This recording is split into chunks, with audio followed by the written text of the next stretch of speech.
Yes, Kimilu is here. The Honorable Faith Odhiambo, former President of the Law Society of Kenya, Mheshimiwa Ruben Ndolo is here. We only have one apology, Your Excellency, from two. Okay. Governor James Orengo, who was appearing before my former committee, Public Accounts Committee. My tour in that committee terminated this afternoon, Your Excellency. He was appearing before the Public Accounts Committee, and he got held up. The Honorable Majimbo Kalasinga is in South Africa, and the Honorable Clive Gisairo is in DRC. These are troops we have dispatched to look for friends for Linda Mwananchi. And also Governor Natembeya is on his way. So we have only two missions here. We have only two missions here today. First of all, as Linda Mwananchi, we have gone around the country. Your Excellency, our people want to see us together. They want to see one team united as the people who believe that President William Ruto does not deserve a second term, and that the message we have carried from the ground in all these places that we have gone is that we must preach the unity of the opposition. And it's a unity that is based on certain values, and I'm coming to that as our second agenda here today, is to try to build consensus amongst the leadership of the opposition as to what they view is important to the people of Kenya at this particular moment in time. Your Excellency, increasingly we hear from young people especially that democratic governance and freedoms and the values that are expressed in our constitution are better than these shiny things that we see, because they believe roads can be built by anyone, but only a Democrat will protect the freedoms and rights under our constitution. So we started these consultations or courtesy calls. We had a chat with your brother, Fred Matiang'i. We have come to you. We will be looking for all the other leaders in the opposition with the same message, Your Excellency. And we are hoping that we will not let down Kenyans, but we'll present one formidable team. As we say, huko kwa ground, team ni moja, tamu ni moja. Team ni moja, tamu ni moja. Asante sana, karibu, Your Excellency. Thank you. I like that. Thank you. One team, one agenda, one term. Well, to our brothers and sisters in Linda Mwananchi, as I told you, under the tent, very historic tent out there, and we had consultations, and I remember what you said, Edwin, that under that tent, we have lost some colleagues to death and others to greed. We lost our brother Raila Odinga, and lately our brother Abubakar Zain, who was the head of my secretariat. We lost others who came and preached to us elite consensus, quote unquote. There are no time, only absolutely no time for this country, but for themselves. And therefore, as I welcome this wonderful team on behalf of Wiper Patriotic Front, I am so thrilled because you have also come kulinda Kalonzo.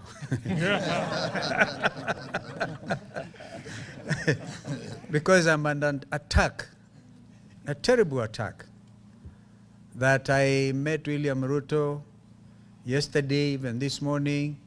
I'm supposed to be joining him for 7 o'clock presser. Understand you'll be asked the question, are you talking to the opposition? That's the reason he has called for this press conference.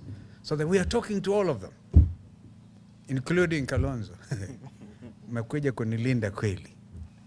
Kulinda hilo jina ambalo kwa uwezo wake Mwenyezi Mungu nimejaribu sana kulilinda.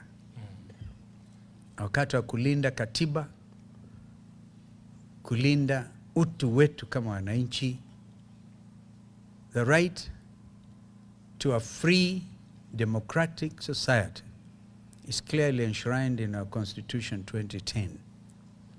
It's a document that has enabled even you, Linda Mwananchi, to get to where you are. The right to assemble, the right to go for the highest office in the land. And so We know that my younger brother here, Edwin, is running for president. Yes. I can tell you that on the 10th of October last year, I forgot to bring that declaration of intent, which was given by WPF, that I, as we speak to you, I'm their presidential candidate. I'm sure you know Ndugu wa Munyoro is a presidential candidate for DCP.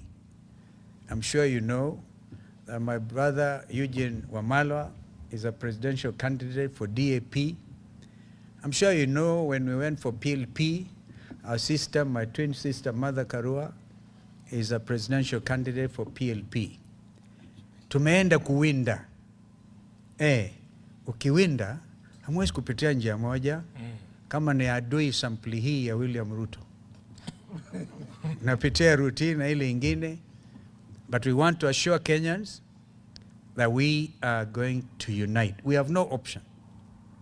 All of us who love this country so dearly, who have sacrificed so much that this country can be a true democracy, not a dictatorship, not a kleptocracy, not a gangster regime, not a gangsterism, which is what it is today. So I want to tell Mr. William Ruto, please stop. Stop imagining that one Stephen Kalonzo Musyoka can ever join you. We'll meet at the ballot. We will have that conversation at the ballot on the 10th of August next year, God willing. Correct. We pray to God that He gives you good health, He gives us good health, tukutane pale, so we can now consolidate our democracy. Amen. And do away with this pretense. The people of Akalao are an amazing lot of people. They have actually brought, in addition to the Gen Zs, the people of Akalao are amazing people. They have shown that the right to development is a basic right. The right to get those roads and all those other things is their right. But they will write, they will vote, and there's such a determination. I think we have a 2002 moment. I remember that time, any of us trying to look backwards, wananchi walikuwa wanamwangalia kabisa. Yeyote yule ambaye atathubutu kuharibu hisia na matarajio ya watu wetu wa Kenya, atajipata kwingine kubaya sana. So I want to conclude by wishing Linda Mwananchi well. Thank you, sir. We are waiting for you. Thank you, sir. On Monday, I am the party leader of Azimio La Umoja One Kenya. Once you have sorted out your the registration details, and by the way, the Honorable Karoli Omondi is a Secretary General. I'm the party leader. We have a meeting on Monday. The council, which is chaired by President Uhuru Kenyatta, and the executive, which I chair also as party leader. We have almost clearly visualized the way forward, but we continue to share that with you. But in the meantime, fight hard. Don't relent. I gave you some of the foot soldiers. I gave you Patrick Makau, member for Mavoko. I gave you kijana yangu, Deputy Secretary General, Mwashako, because you wanted, you complained that watu walikuwa naangalia sura za nyinyi, unaona wanaume wenye nyuso dark. You wanted that tighter face. Kijana mwembamba, Mheshimiwa Kimilu, member for Kaiti. And I think that this is the spirit of freedom. We come along with Senator Richard Onyonka, Senator Khalwale, kijana Kibagedi, kijana yangu, over time. But of course now we are trying to do something. Okili Njiru Ndegwa, Senator Wambua, of course, is the only one remaining. I was tempted to tell him. Sorry. Some water maybe.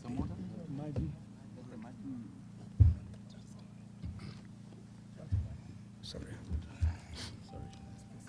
Let's to calm down. Because mata yamekuwa mengi na mazuri, lakini I want some water. I was telling Senator Wambua to think in terms of standing in solidarity with his colleagues in the Senate. Because I wrote a letter to Speaker Amason Kingi as a party leader of Azimio, kusema we have not, because the way they rushed these changes to remove Edwin Sifuna as a minority deputy whip, not even the whip, was just simple, unfortunate conspiracy. And so there's no point, there's really no point of belaboring this point. We will be making those announcements, I repeat, and you have declared yourselves the guarantors of our unity. If I hear that Edwin umekutana na Ruto, utakuisha kabisa. If my brother Rigiji ajaribu kamwe, because they are sending all kinds of emissaries, ajaribu kusema, akutane na Ruto, that will be the end of it. Remember the story in the Bible of Lot's wife? Yeah? You look back, anybody looking back will be a betrayer of national consciousness. Thank you. So I just wondered, I think there's something I may have wondered today, but I think what we do is you continue. As I said, my other colleagues, JB Muturi, I hope you reach out to him. I'm sure you reach out to Martha, you reached out to Fred, reach out to everybody, to Amunyoro. Yeah, to Amunyoro, and so that we, at the end of the day, remember in 3 days' time, today is the 30th day of July, 2026. Tomorrow is the 31st. We enter the election year in August. These elections, the date for the same is clearly written in the Constitution. It shall be the second Tuesday of the month of August. And if you do your calculations, it is the 10th of August, 2027. Next year. So we have no time. And this is why Bwana Ruto has panicked together with his team. I was in Zanzibar, just for full disclosure, after having breakfast meeting with the editors. You may have seen that on Tuesday morning at the Stanley. I took off for Zanzibar, and yesterday I took a boat, a nice boat from Zanzibar to Dar es Salaam. I was leaving Dar es Salaam this morning at 5. So just ask yourself, unless Ruto and his bloggers, na nikaona watu wamepata wasiwasi sana. I want to assure all our supporters, all the citizens of this country, if I'll be the last man to drive Ruto out, I will. Thank you. Thank you. Thank you.